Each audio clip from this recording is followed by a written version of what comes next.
Breve historia de la Tercera Orden Franciscana. Fuego vine a traer a la tierra y qué quiero sino que arda.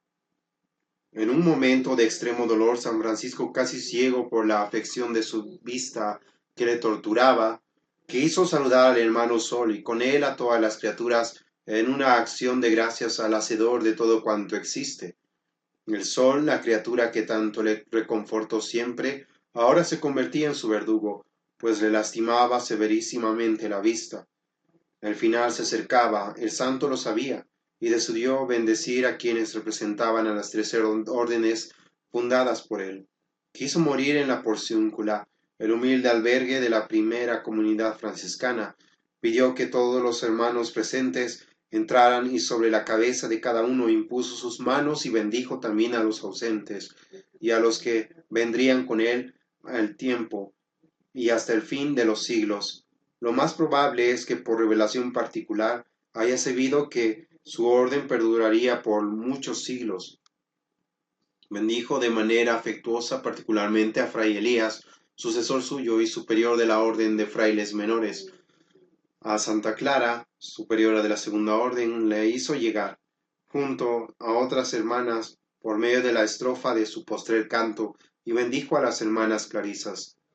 Después esperó con ansia la llegada de Giacoma de Sette Soli, la noble señora romana que había modelado según su espíritu, que es considerada madre de la tercera orden franciscana. Giacoma mereció siempre, de parte de San Francisco, el mayor afecto. Por ello, cuando decidió llamarla antes de su muerte, decía de ella: vosotros sabéis lo que ha sido la señora de Sette Soli para mí y para nuestra religión, y cuán fiel y devota es. Avisada milagrosamente de que el seráfico patriarca estaba entrando en agonía, Giacoma traspasó el umbral de la celda de Francisco, llevando el paño color ceniza para la sepultura, la sábana, las sedas y los dulces favoritos del santo, los mostaccioli, que se componían de almendras, azúcar y otras especias.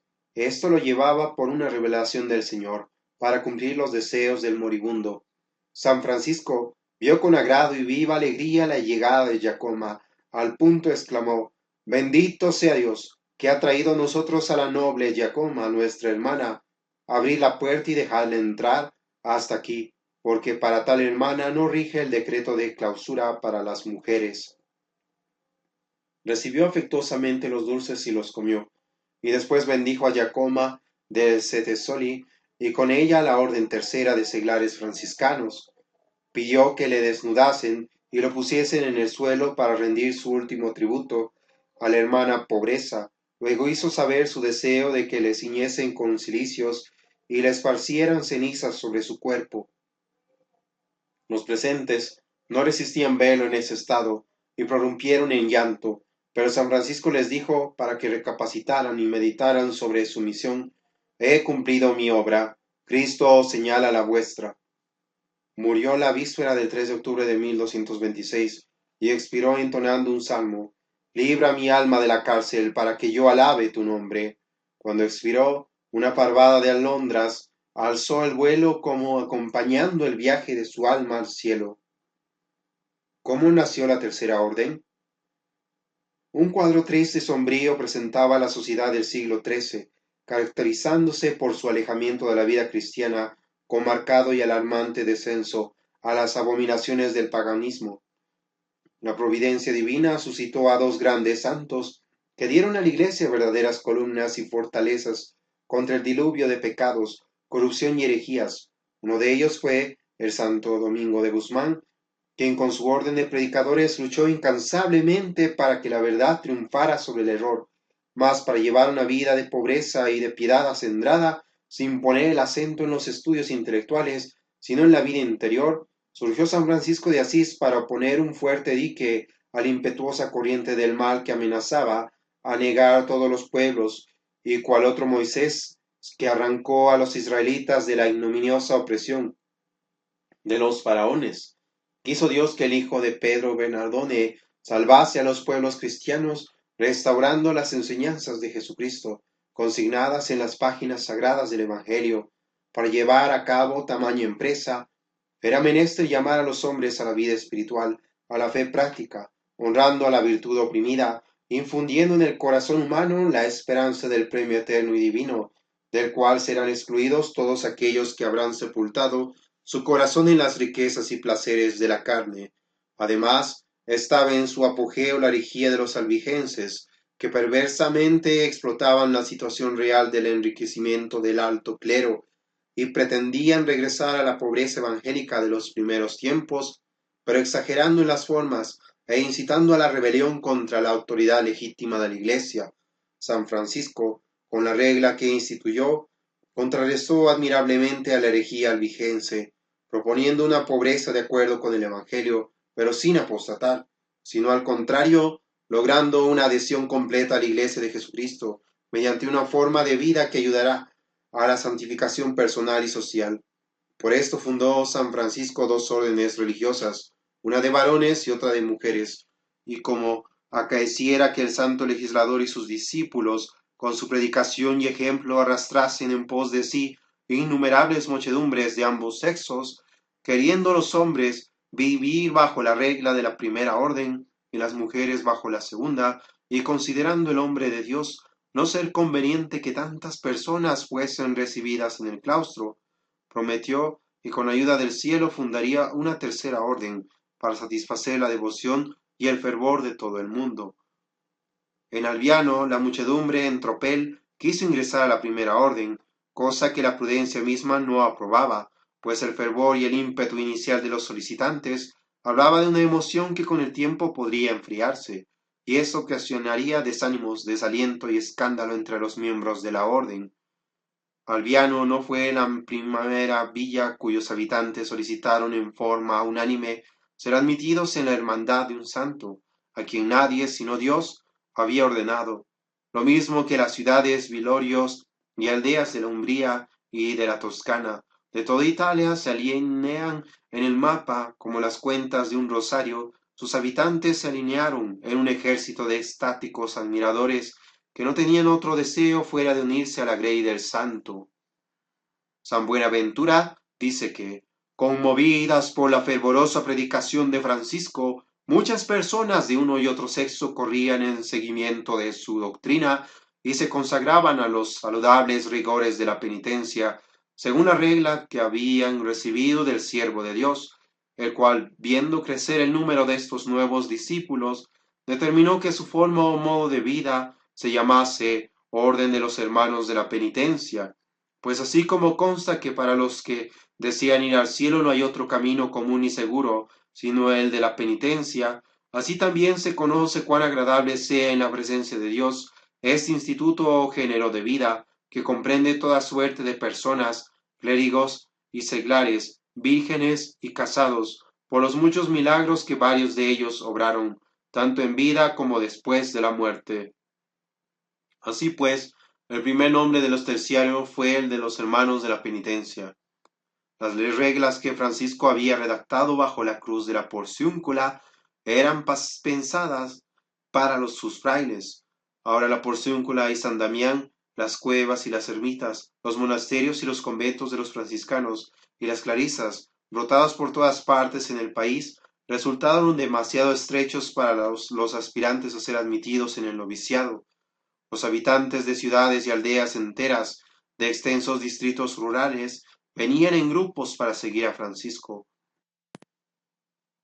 Los esposos decidían separarse, los hijos querían abandonar a sus padres, y estos a aquellos, para vivir en lo sucesivo conforme al espíritu del Evangelio, como él le proclamaba. El seráfico patriarca tuvo que buscar la forma de armonizar el Evangelio con todas sus enseñanzas de salvación, con las obligaciones mundanas. La solución la encontró a través de su idea de la tercera orden, la cual luego estableció formalmente. Las reglas que San Francisco dio a la orden fueron concebidas para hacer posible a grandes masas de la población que se unieran a la hermandad franciscana sin abandonar sus ciudades y aldeas, sus hogares y sus familias. Cuando decidió fundar esta orden de seglares, decía, tenían que permanecer en el mundo, no fuera de él. Enseñó a sus seguidores a abandonar la tiranía de las cosas, y las riquezas, proponiendo la pobreza como la más alta perfección. En especial instruyó a los terciarios para que se pudieran desembarazar de la carga de las superfluidades, a abrir sus corazones a los goces de la caridad y a la calma dichosa que puede conferir la austera modestia. Siempre supo describir poéticamente el tormento infernal a que la avaricia y la codicia condenan el alma.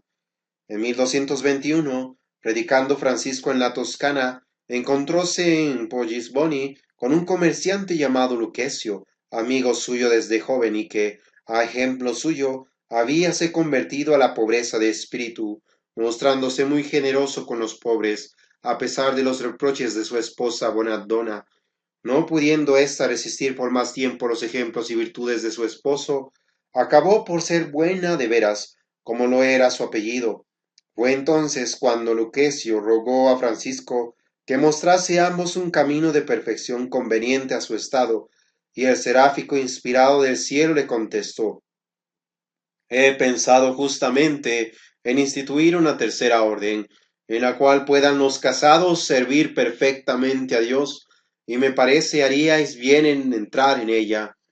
Satisfizo la idea de San Francisco a los dos esposos, y vistiéndoles un vestido ceniciento, ciñendo su cintura con una cuerda nudosa, puso principio a la nueva orden, que tanto había de influir en el transcurso de los años para el mejoramiento de las virtudes y costumbres cristianas de los pueblos.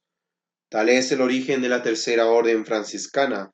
El santo patriarca había llamado al camino de la perfección a un gran número de almas con la primera y segunda orden. No bastó esto a su celo, quiso imitar más perfectamente al Redentor, abriendo con la tercera orden una escuela de verdadera virtud y todo grado y condición de personas. El padre Daniel Olmedo, en su Historia de la Iglesia, dice: de inaudita trascendencia para la vida cristiana popular fue la institución de una especie de orden religiosa afiliada a los menores y a las clarisas, llamada en sus comienzos de penitencia y más tarde orden tercera franciscana, pues admitía en su seno clérigos, laicos, hombres y mujeres, solteros y casados que se obligaban a vivir consagrados al cumplimiento de las obligaciones de su estado, apartados de todo espectáculo y distracción mundanos, evitando el lujo y cualquier gasto superfluo en sus vestidos y en su vida toda. Solo 3 veces a la semana podían comer carne y tenían que ayunar cuando menos una. Si sabían leer, debían rezar el oficio divino, si no, sustituirlo por Padres Nuestros y credos según las respectivas horas. Tenían prohibido el portar armas, debían esquivar todo juramento solemne, hacer testamento apenas admitidos en la orden y procurar la paz con todos. Gracias a esta rama de la orden, aprobada por el mismo San Francisco, y en su nombre establecida, su espíritu de mansedumbre, pobreza y caridad llegó a influir en todas las clases sociales de Occidente ya en su mismo siglo. Cierra cita. Socialmente se vio el resultado de la expansión de la orden casi de manera inmediata, porque los señores feudales comenzaron a perder poder. ¿Cómo se dio esto?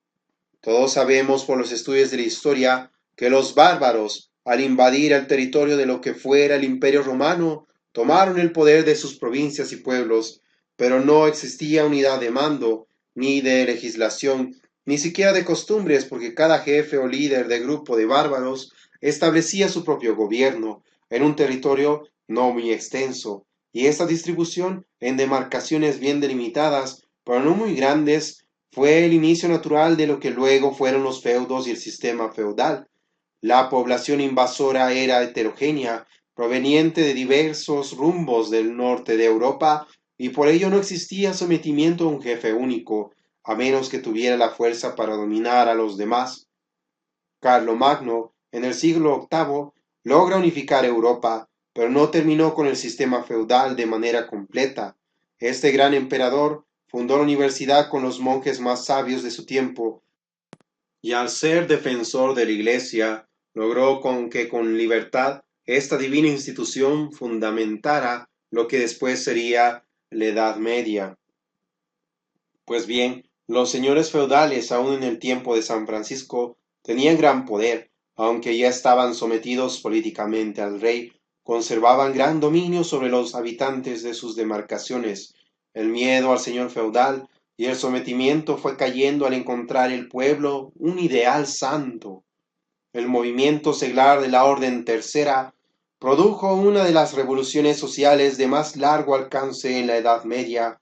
Cayó por fin el sistema feudal, como apuntamos más arriba, ya que el poder de los señores feudales contaba principalmente con la fidelidad militar de sus vasallos. La admisión en la Orden Tercera de los franciscanos eximía a los vasallos de sus juramentos, pues a los miembros de la hermandad les estaba prohibido participar en aventuras guerreras incompatibles con la doctrina del Evangelio, y en ese tiempo las más de las veces los jefes políticos y militares se aventuraban en guerras sin fin justo para satisfacer ambiciones o cumplir venganzas. Al dejar de estar obligados por juramento de fidelidad a personas, a líderes, a agrupaciones o a simples terratenientes, por el hecho de haber hecho votos en servicio de Dios, el feudalismo se comenzó a desmoronar y los reinos cristianos comenzaron a fortalecerse. Los señores feudales intentaron reprimir a la masa inerme de terciarios, pero su poder resultó ineficaz ante la piedad, la caridad y la valentía ante la muerte. Ninguna prisión pudo debilitar la resistencia de los que, fieles a la causa de San Francisco, habían llegado a ser hombres libres en sus corazones. Con el paso de los siglos, la Tercera Orden ha influido notablemente en el desarrollo de la civilización cristiana, pero hoy, más que nunca, es un deber ineludible reiniciar la cruzada de la piedad y de la vida cristiana en medio de un mundo paganizado y apóstata. La reevangelización de la sociedad es obra de todos los que como católicos tenemos conciencia de nuestra misión, del cumplimiento de la tarea por la que estamos en el mundo, y la Tercera Orden es un magnífico medio para buscar la perfección de la santidad en cada persona y para trascender esta lucha a la sociedad inmediata. Objeto de la Tercera Orden. Como se puede deducir de lo que dejamos apuntado, el objeto de la venerable Tercera Orden de San Francisco de Asís es la restauración y el mantenimiento de la piedad en las sociedades. Esa obra de saneamiento moral y religioso solo pueden llevarla a cabo espíritus selectos, decididos y esforzados, como han de ser los terciarios franciscanos que se forman santos y sabios al contacto del seráfico patriarca, quien aprendió del mismo Jesucristo los secretos del amor y la verdadera ciencia de la santidad. En la actuación decididamente terciaria, no han podido menos descifrar los sumos pontífices la salvación de la sociedad materializada, puesto que la Orden Tercera posee un apreciable tesoro de energías para impulsar y levantar los pueblos y guiarlos por los rectos senderos de la vida cristiana, puesto que tal poderosa ayuda, dice León XIII, era para el bienestar público aquella congregación de personas que teniendo fijas las miradas en los ejemplos y reglas de su fundador, empleaba todos los medios para hacer florecer de nuevo en el corazón de las ciudades corrompidas las virtudes de la vida cristiana.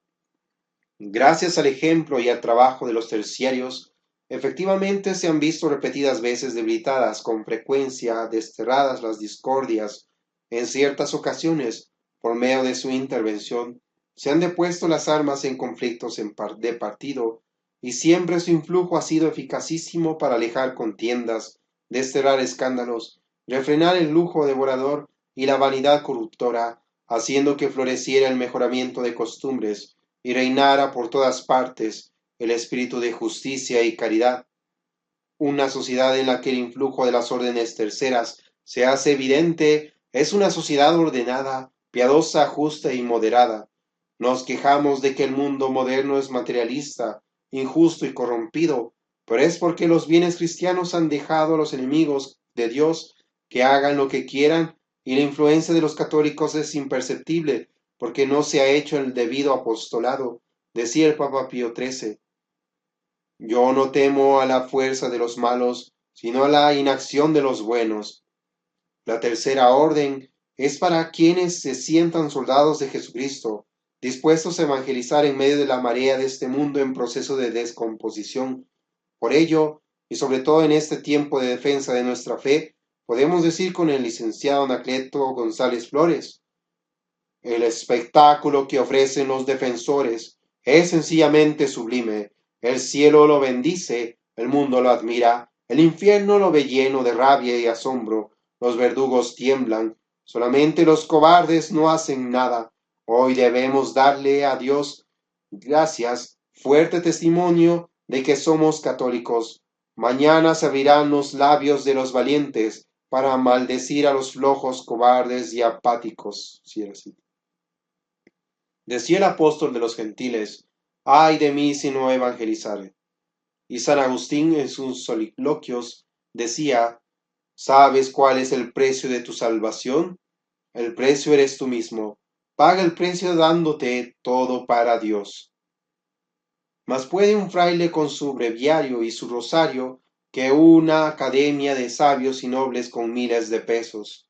Las almas en gracia son la salvación en estos tiempos. Dice Bossuet que por la predilección y el amor de Dios a esas almas, no castiga de forma severa a la humanidad, ni todas las fuerzas del universo pueden contra una sola alma en gracia. La tercera orden tiene como fin principal mantener a las almas en gracia, con una intensa vida interior, y trascender a la sociedad para expandir los frutos de la comunión de los santos a todas las personas, con el afán de que todos se salven. Dice Pedro Sembrador respecto del hábito del terciario.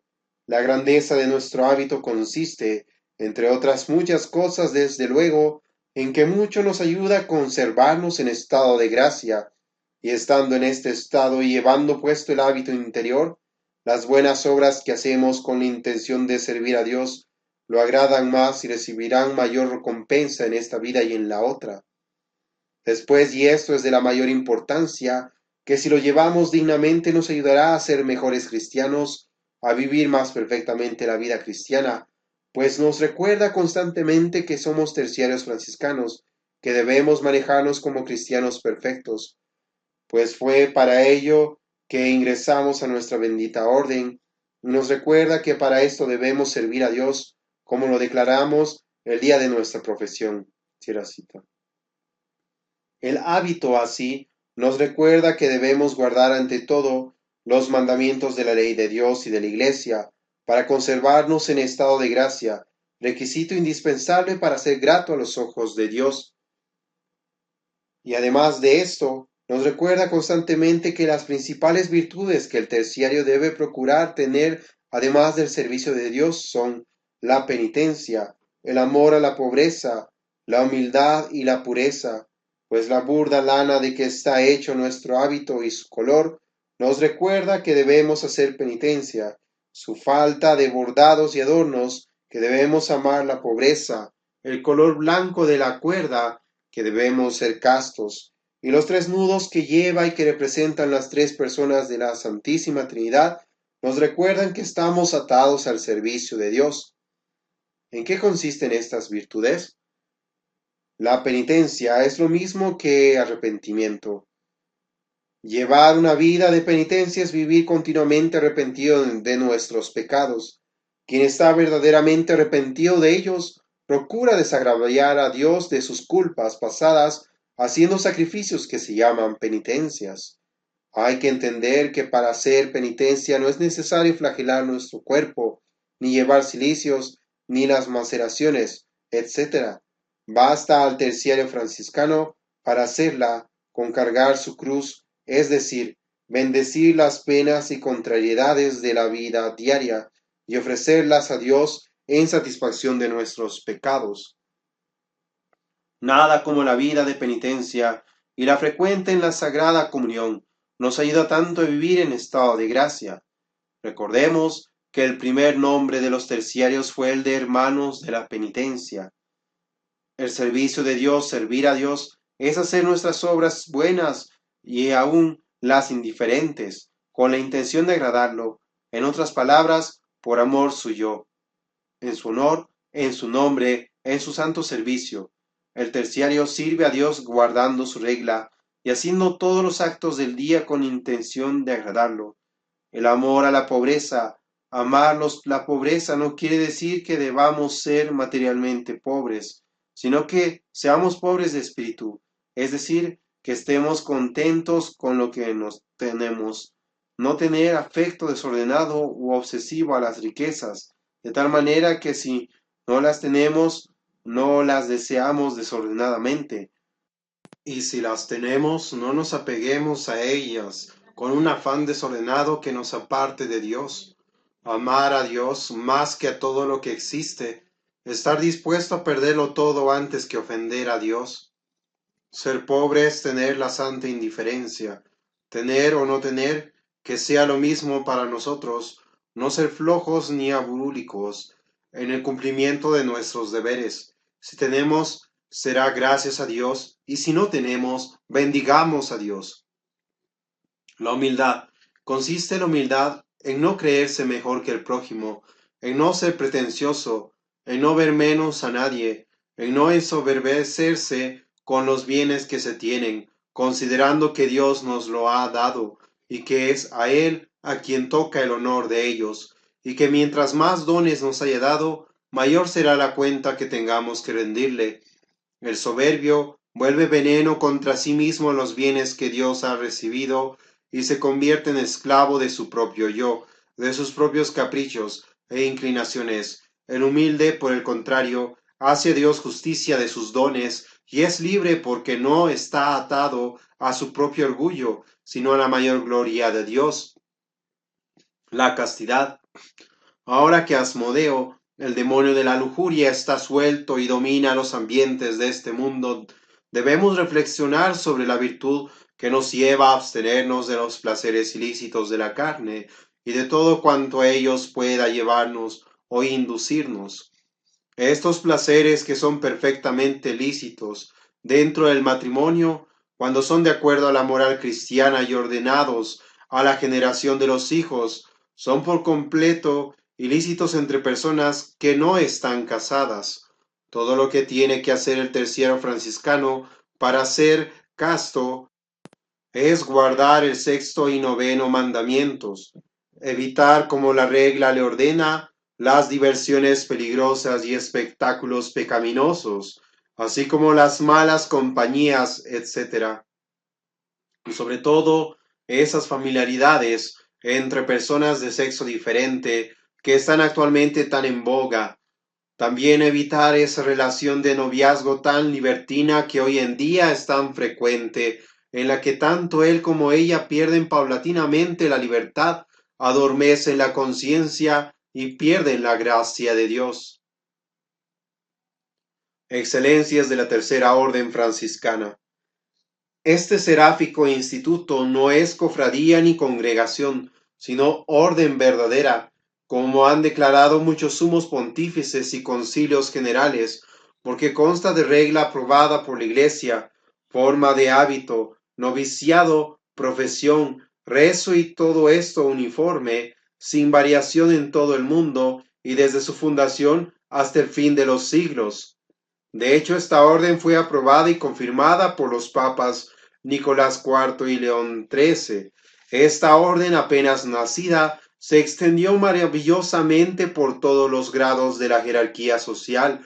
Terciarios se han hallado en todas partes, en la corte, en el ejército, en los destinos públicos, en todas las profesiones honradas, viéndose obligado a exclamar el canciller del emperador Federico II, que apenas se hallaba nadie que no estuviera alistado en las banderas franciscanas. Terciarios fueron muchos ilustres fundadores de institutos religiosos, como San Ignacio de Loyola, José de Calasanz, Felipe Neri, etc. Los sumos pontífices cardenales y obispos han competido con el pueblo en el alistarse al franciscano instituto.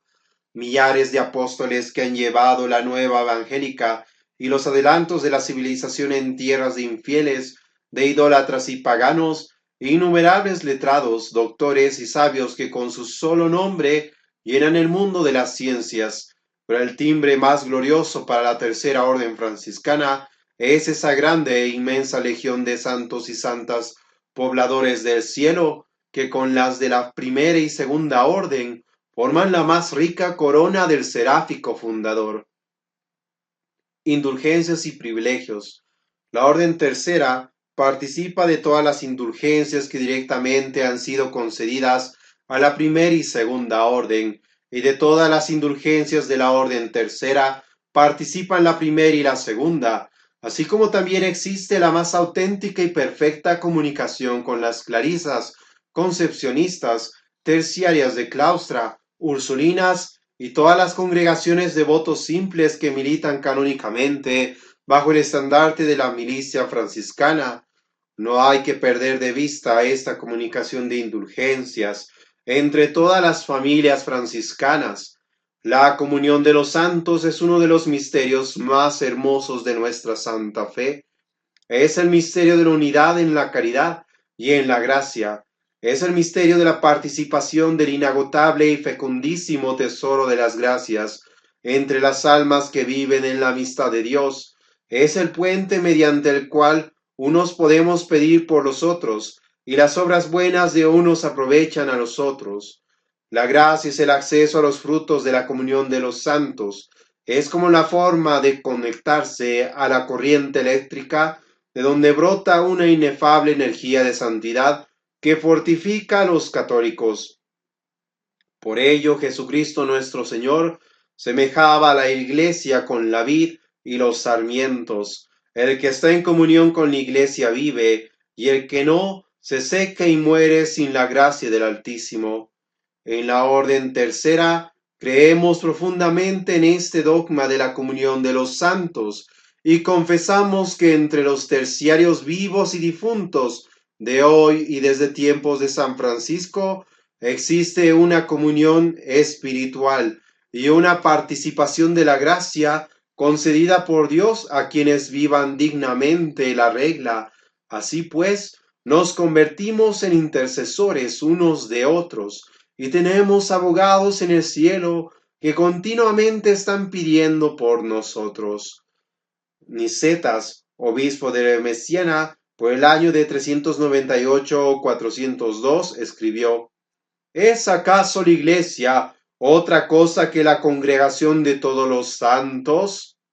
En efecto, desde el origen del mundo, patriarcas, profetas, apóstoles, mártires, todos los demás justos, forman la iglesia una, porque santificados en la misma fe común y en la vida común, marcados con un mismo espíritu, han llegado a ser un solo cuerpo, y de este cuerpo la cabeza es Cristo, como lo atestigua la Escritura.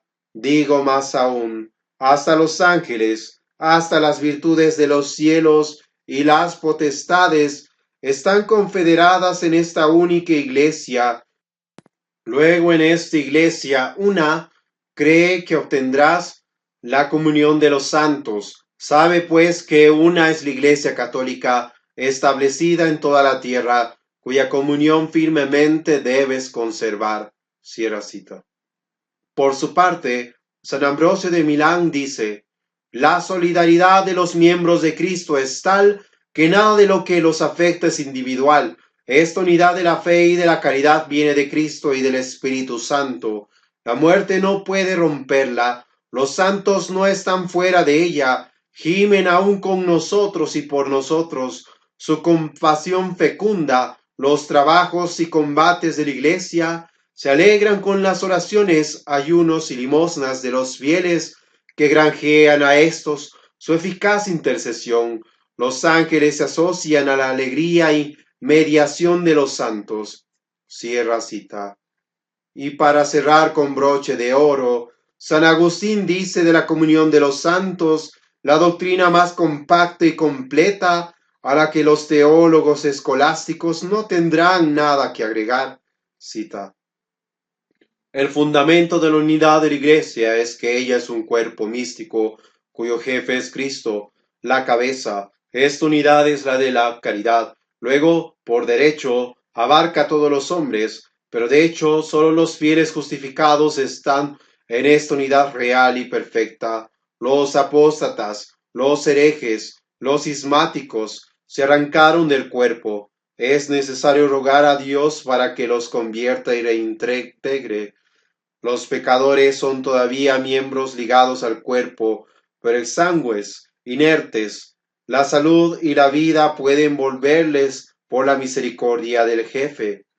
Tienen participación en la oración de los justos, y es esta su esperanza de curar.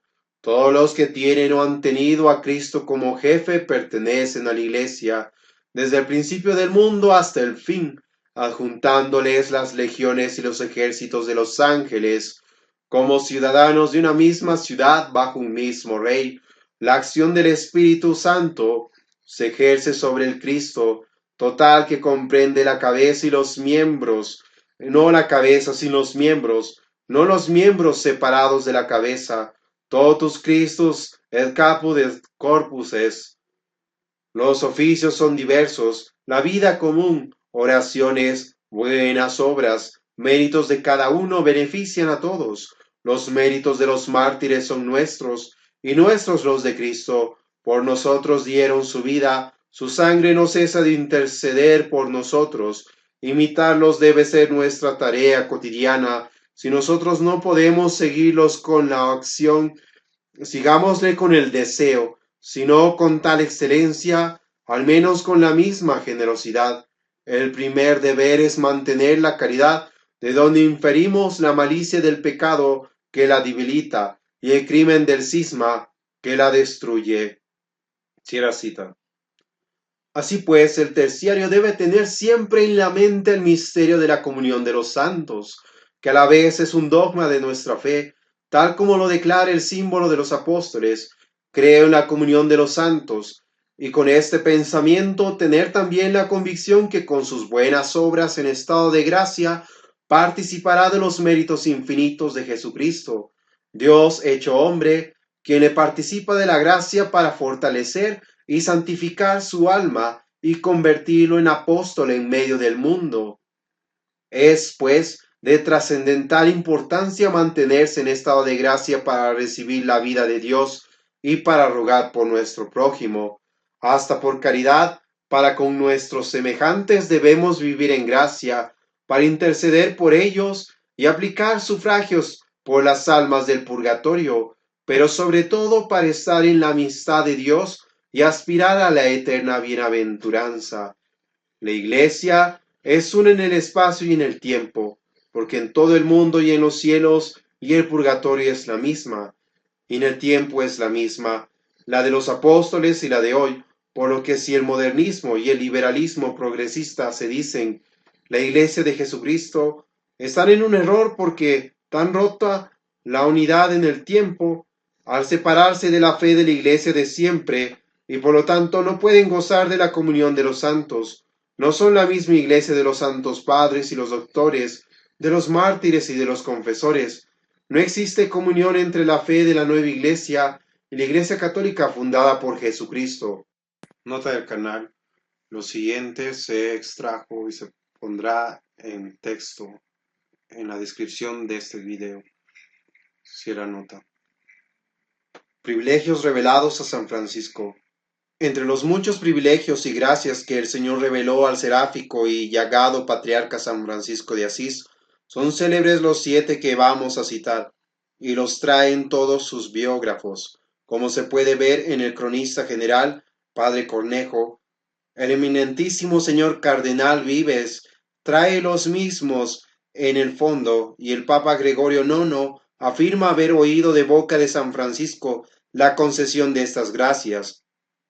Desde los primitivos tiempos de la orden se ha creído en estas revelaciones, y los sumos pontífices y la Iglesia han aprobado y recomendado la predicación y la propaganda de tan singulares privilegios.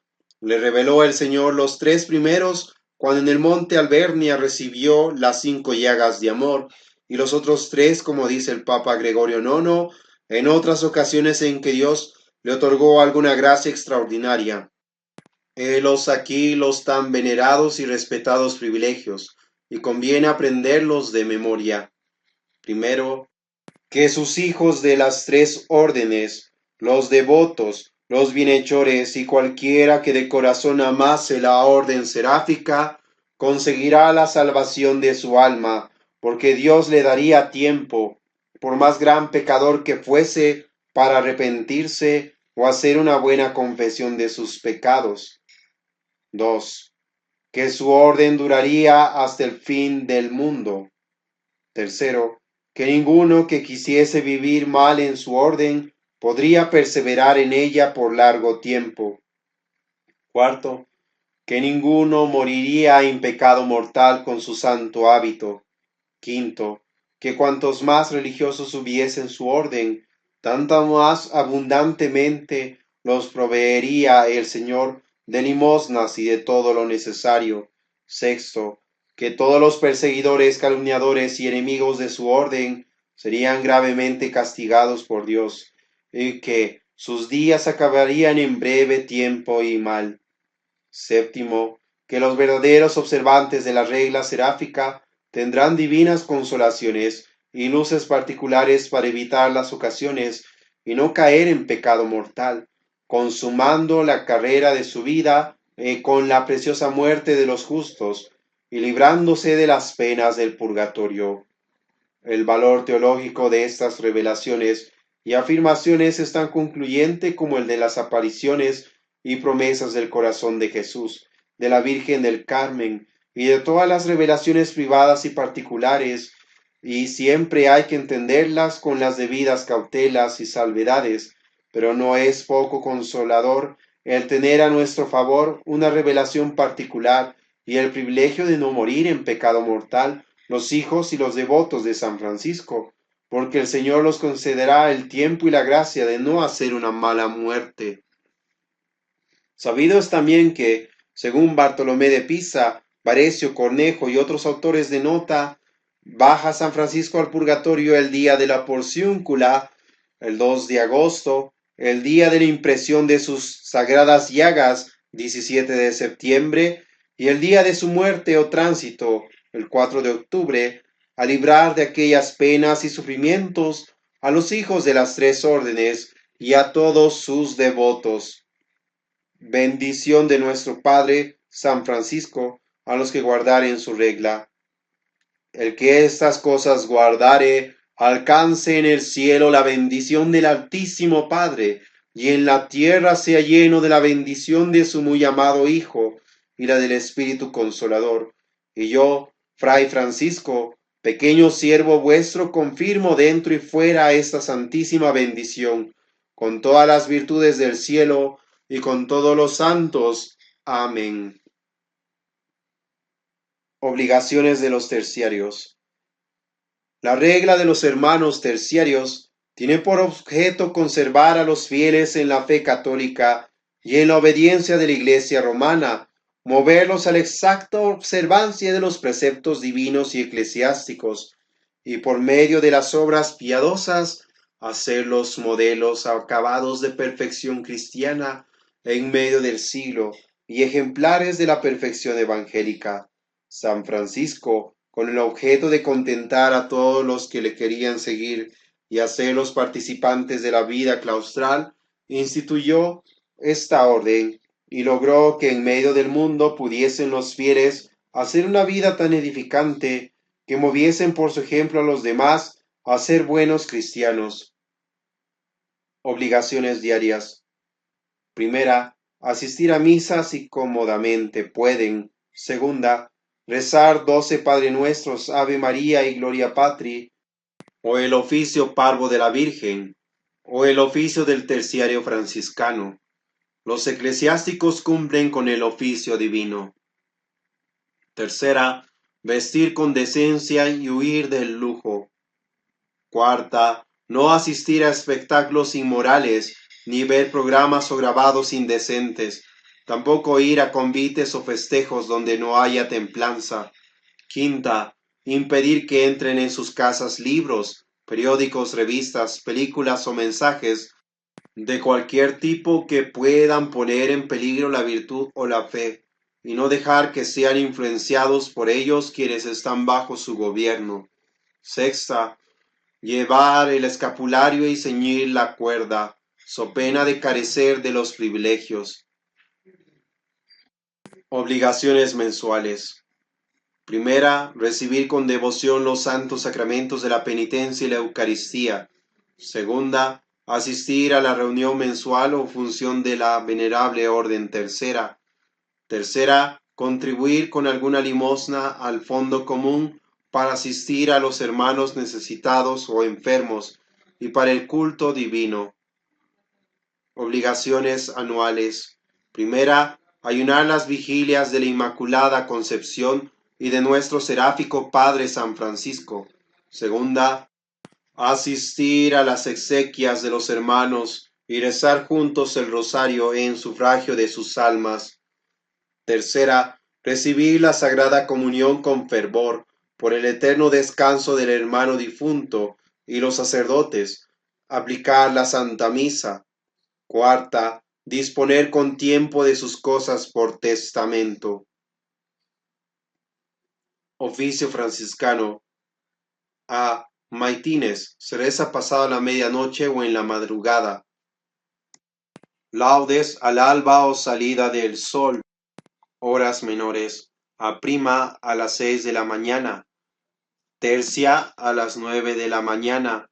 Sexta a las 12 del mediodía. Nona a las 3 de la tarde, ya que es la hora en que murió nuestro Salvador. Vísperas a la caída del sol. Completas al final del día, cuando ya oscureció. Plan de vida para los terciarios y cuantos aspiren a la perfección. Cada día, media hora lo menos de oración mental, valiéndose para ello de un buen libro. Recibir la Sagrada Comunión. Un rato de lectura espiritual en libros que enseñen con solidez el ejercicio y práctica de las virtudes cristianas. Examen general y particular de conciencia. Alzar con frecuencia el corazón a Dios con devotas aspiraciones. Practicar alguna mortificación. Cada semana, procurar recibir el Santo Sacramento de la Confesión. Cada mes, vacar por espacio de un día a retiro espiritual. Cada año, hacer los ejercicios, o si esto no se puede, destinar algunos días al retiro y a la meditación, con el consejo y dirección del confesor. En todo tiempo, abstenerse de ofender a Dios voluntariamente. 2. Tener un director fijo, descubriéndole enteramente la conciencia, más con plena libertad de dirigirse a otro cuando él no estuviere, o mediare algún motivo razonable.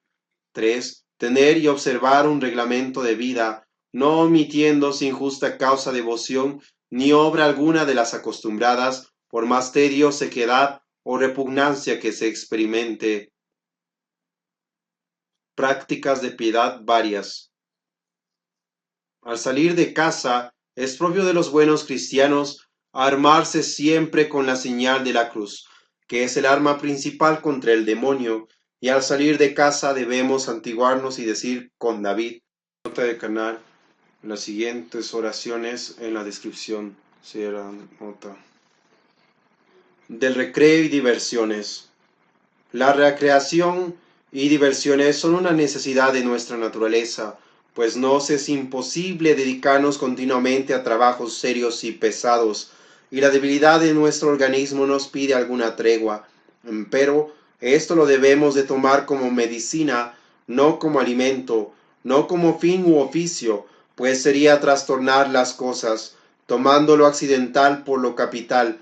Una atención continuada y tenaz perjudicaría nuestras facultades mentales, y un trabajo pesado y continuo perjudicaría el organismo. Para regular las diversiones y juegos permitidos, hay unas virtudes llamadas afabilidad, cortesanía y urbanidad, que enseñan el modo como debemos de comportarnos en las reuniones, diversiones y juegos. La primera ordena la suavidad del lenguaje, la segunda el decoro y decencia en la conversación y el juego, y la tercera la bondad y decencia de todas las acciones. También hay otra virtud que hace amenas las diversiones y los juegos, acomodándolos a la recta razón, y se llama eutropelia. Obrando según el prescripto de estas virtudes, cobraremos nuevo vigor para continuar en el cumplimiento de nuestros deberes. Hemos de huir de las sátiras de la maledicencia, detracción y murmuración, y no hemos de tomar parte en cosa alguna que sea ilícita y peligrosa. Nuestras expresiones han de ser sencillas, nuestras conversaciones cristianas y piadosas. Hemos de evitar el escollo de la locuacidad y el de la taciturnidad, pues se falta por el mucho hablar y se falta también por callar. El que habla mucho peca mucho, porque en el mucho hablar, dice el Espíritu Santo, no faltará pecado, y el que habla poco o se calla del todo, contrista a la sociedad, porque da a entender que le desagrada la compañía de los demás, o que quiere sobreponerse a ellos. La alegría es esencial en el espíritu franciscano. Un santo triste, dice el dicho, es un triste santo. Hay en todas las conversaciones afabilidad, gracia, prudencia y sobre todo caridad. Al encontrar el santo viático, adórale de rodillas y ruega al Señor por el enfermo, para que le conceda lo que más le convenga para su salvación eterna. Este acto de pública profesión de fe es muy meritorio, y no hay duda de que Dios lo premiará largamente. Edifica también a los demás y puede ser causa de que Dios toque el corazón de los indiferentes y se conviertan a Dios. Los terciarios que acompañen al santo viático, o si no lo pueden acompañar, recen un Padre Nuestro, Ave María y Gloria al oír la campanilla. Gana, como consta en su regla, 300 días de indulgencia. Visita al Santísimo Sacramento. El fervoroso hijo de Francisco no debe dejar día alguno sin visitar el Santísimo, prestando homenaje a Dios nuestro Señor, oculto bajo el velo de los accidentes de pan en el altar. Es el sacramento del amor, y allí nos hemos de encender y abrazar en la más encendida caridad. Como Jesús no se halla sin María, hemos de prestar también nuestros homenajes a esta tierna madre, implorando su auxilio, y también nos hemos de acordar del glorioso San José, esposo de María, padre nutricio de Jesús y protector especial de nuestra orden seráfica. Todos los fieles pueden ganar por concesión del Papa Pío IX, 15 de septiembre de 1876, 300 días de indulgencia cada vez que visitaren al Santísimo Sacramento y ante él rezaren 5 Padres Nuestros, Ave María y Gloria Patri, a intención de su santidad. Varios escritos de San Francisco de Asís. Testamento del Seráfico Padre San Francisco. El Señor me concedió a mí, Fray Francisco, que así comenzase a hacer penitencia, pues cuando yo estaba envuelto en pecados, me era muy amargo ver los leprosos, y el Señor me condujo entre ellos, y los traté con misericordia, y apartándome de ellos, lo que antes me parecía amargo se me convirtió en dulzura del alma y del cuerpo, y pasado algún tiempo salí del siglo, y el Señor me dio tal fe en sus iglesias, que así con sencillez orase y dijese: Adorámoste, Santísimo Señor Jesucristo, aquí y en todas las iglesias que hay en todo el mundo, y bendecímoste, pues por tu santa cruz redimiste al mundo. Después me dio el Señor y da tanta fe en los sacerdotes que viven según la forma de la Santa Iglesia Romana, por el orden que tienen, que si me persiguieren quiero recurrir a ellos, y si yo tuviese tanta sabiduría cuanto Salomón tuvo y hallase a los pobrecillos sacerdotes de este mundo en las parroquias donde moran, no quiero predicar contra su voluntad, y a ellos y a todos los otros quiero temer, amar y honrar como a mis señores, y por esto lo hago, porque no veo ninguna cosa corporalmente en este mundo de aquel altísimo Hijo de Dios, sino su santísimo cuerpo y sangre, que ellos reciben y sólo ellos administran a los otros. Y estos santísimos misterios sobre todas las cosas quiero honrar y reverenciar, y en lugares preciosos colocar los muy santos nombres y palabras suyas escritas donde quiera que las hallare, estar en lugares no debidos, quiero recogerlas, y luego que sean recogidas y en lugar honesto colocadas, y a todos los teólogos y a los que no administran las santísimas y divinas palabras, debemos honrar y venerar como a quienes nos administran espíritu y vida. Y después que el Señor me dio frailes, ninguno me enseñaba lo que debía hacer, mas el mismo Altísimo me reveló que debía vivir según la forma del Santo Evangelio, y yo en pocas y sencillas palabras la hice escribir y el Señor Papa me la confirmó. Y aquellos que venían a recibir esta vida, todas las cosas que podían haber, daban a los pobres, y se contentaban con una túnica, dentro y fuera remendada los que querían, con la cuerda y paños menores, y no queríamos tener más. Los clérigos decíamos el oficio según el orden de los otros clérigos, y los legos decían el Padre Nuestro, y nos holgábamos de permanecer en las iglesias, pobrecías y desamparadas, y éramos sencillos y sujetos a todos. Yo trabajaba con mis manos y quiero trabajar, y los otros frailes quiero firmemente que trabajen en trabajo honesto, y los que no saben aprendan, no por codicia de recibir el precio de su trabajo, sino por el buen ejemplo y por desechar la ociosidad, y cuando no nos diesen el precio del trabajo, recurramos a la mesa del Señor pidiendo limosna de puerta en puerta. Esta salutación me reveló el Señor, que dijésemos, el Señor te dé la paz.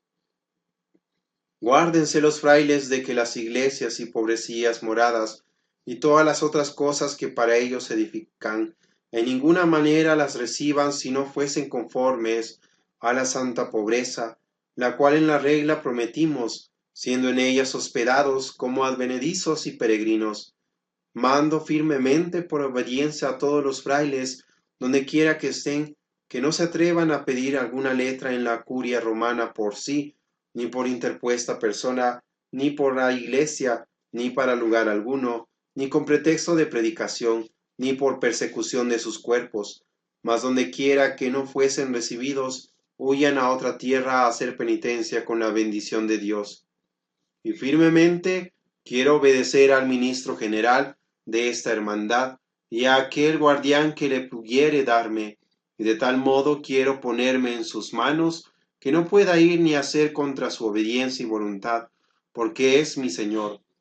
Y aunque yo sea simple y enfermo, quiero tener siempre un clérigo que me rece el oficio, según en la regla se contiene, y todos los otros frailes estén del mismo modo obligados a obedecer a sus guardianes y a recitar el oficio según la regla, y si se hallasen algunos que no rezasen el oficio según la regla, y lo quisiesen variar de otra manera, o no fuesen católicos, todos los frailes, donde quiera que están, por obediencia sean obligados, si en alguna parte hallaren alguno de ellos, o presentarlo al custodio más cercano de aquel lugar en que lo hallaren, y el custodio, por obediencia, sea obligado con rigor a guardarle fuertemente, como a hombre aprisionado de día y de noche, de manera que no puede escaparse de sus manos hasta que por su propia persona lo entregue en manos de su ministro.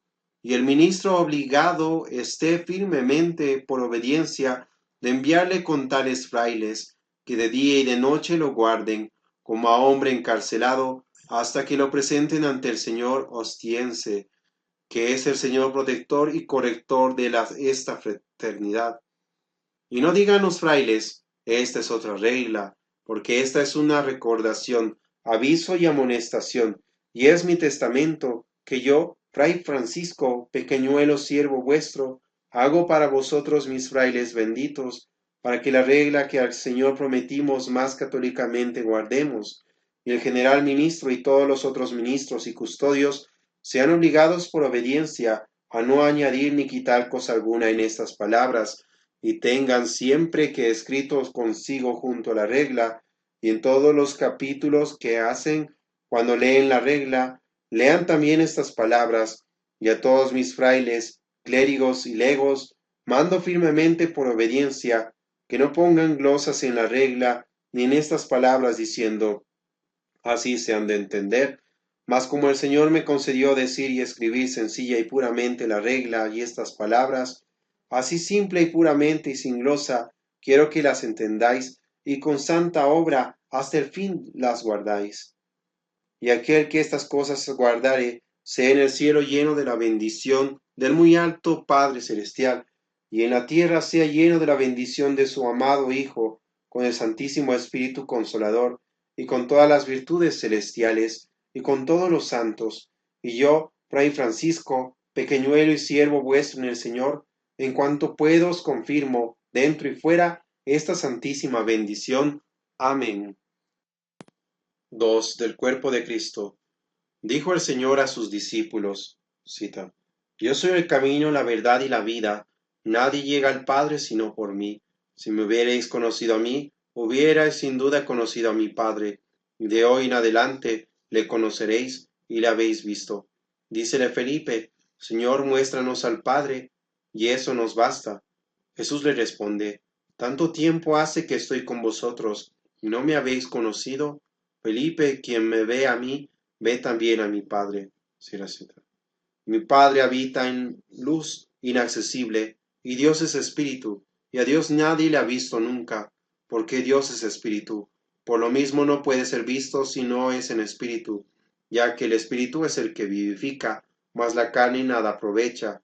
Pero ni el Hijo, en lo que es igual al Padre, es visto por alguno de distinto modo que el Padre o el Espíritu Santo, de donde todos aquellos que vieron al Señor Jesucristo, según la humanidad, y no vieron ni creyeron según el Espíritu y la divinidad que Él era el verdadero Hijo de Dios, son condenados. Así también ahora todos los que ven el sacramento que se consagra sobre el altar, con las palabras del Señor, por las manos del sacerdote, en forma de pan y vino, y no ven y no creen según el Espíritu y la divinidad, que es verdaderamente el cuerpo y la sangre de nuestro Señor Jesucristo, también serán condenados, como lo atestigua el mismo Altísimo que dice, cita, Este es mi cuerpo y la sangre del Nuevo Testamento, y quien come mi carne y bebe mi sangre, tiene la vida eterna. Sí, lo citan. Por lo tanto, quien tiene el Espíritu del Señor, que mora en sus fieles, recibe el santísimo cuerpo y sangre del Señor. Todos los demás que no tienen el Espíritu del Señor y osan recibirle, comen y beben su condenación. ¿Hasta cuándo, pues, hijos de los hombres, seréis de pesado corazón? ¿Por qué no conocéis la verdad y no creéis en el Hijo del Señor? He aquí que Él se humilla todos los días, como cuando desde su trono real vino a las entrañas de la Virgen. Cada día viene a nosotros Él mismo, apareciendo en forma humilde. Cada día desciende desde el seno del Padre al altar, en manos del sacerdote. Y así como a los santos apóstoles se apareció en verdadera carne, así ahora se nos muestra en el sagrado pan. Y como ellos con su vista corporal veían solamente su carne, mas mirándolo con los ojos espirituales, creían que era el mismo Señor Dios. Así nosotros, viendo el pan y el vino con los ojos corporales, creamos firmemente que están allí su cuerpo y sangre vivos y verdaderos. Y de este modo siempre vive el Señor con sus fieles, como Él mismo dijo, He aquí que yo estoy con vosotros hasta el fin del mundo. 3. De la reverencia al cuerpo del Señor y de la limpieza del altar. Reflexionemos todos los clérigos sobre el gran pecado y la ignorancia que algunos tienen sobre el santísimo cuerpo y sangre de nuestro Señor Jesucristo, y los sacratísimos nombres y palabras escritas con que se consagra el cuerpo. Sabemos que no puede existir el cuerpo si no es santificado por la palabra. Nada tenemos tampoco ni vemos corporalmente en este siglo del mismo Altísimo, sino su cuerpo y sangre, y los nombres y palabras verdaderas por las cuales hemos sido regenerados y redimidos de la muerte a la vida. Todos aquellos, pues, que administran tan santos misterios, reflexionen en su interior, especialmente los que lo administran sin discreción. Cuán viles son los cálices y los corporales y los lienzos de donde se sacrifica el cuerpo y la sangre de nuestro Señor Jesucristo. Muchos dejan el santo cuerpo en lugares despreciables, lo llevan con descuido, lo reciben indignamente y lo dan a otros sin discreción.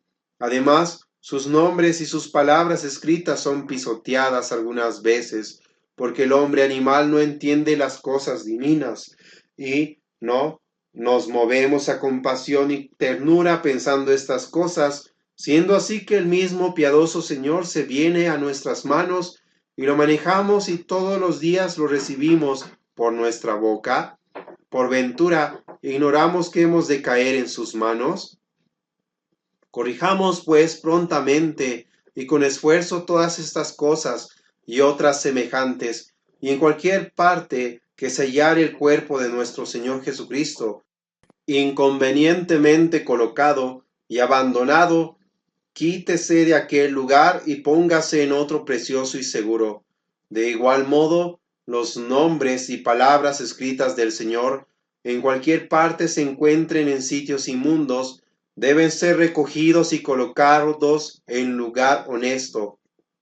Y sabemos que estas cosas debemos observarlas ante todo según los mandamientos del Señor y las constituciones de la Santa Madre Iglesia. Y quien esto no hiciere, sepa que ha de dar cuenta delante del Señor en el día del juicio.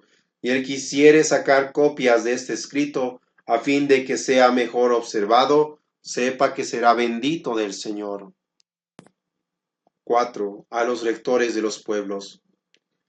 Fray Francisco, vuestro pequeñuelo y despreciable siervo en el Señor, desea salud y paz a todas las potestades y cónsules, jueces y rectores de todas las partes del mundo, y a todos los demás, a quienes llegaren estas letras.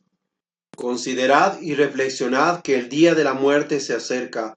Os ruego, pues, con la reverencia que puedo, que no os olvidéis del Señor, ni os apartéis de sus mandamientos por cuidados y congojas que tenéis en este mundo, porque todos aquellos que le olvidan y se apartan de sus mandamientos son malditos, y el Señor se olvidará de ellos. Y cuando venga el día de la muerte, todo lo que juzgaban tener les será arrebatado, y cuanto más sabios y poderosos han sido en el siglo, tanto mayores tormentos sufrirán en el infierno. Por lo cual, con gran interés os aconsejo, mis señores, que, posponiendo todos los cuidados y afanes, recibáis benignamente el cuerpo y sangre de nuestro Señor Jesucristo en su santa conmemoración.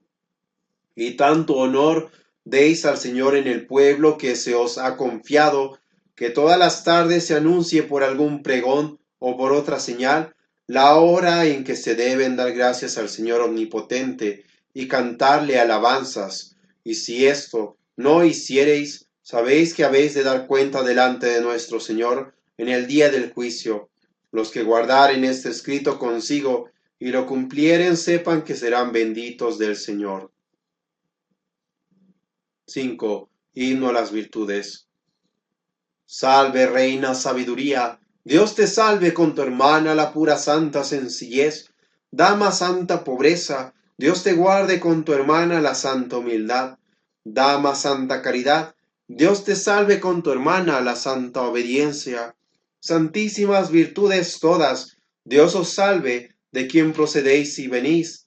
No hay hombre en el mundo que posea una sola de vosotras, si antes no muere.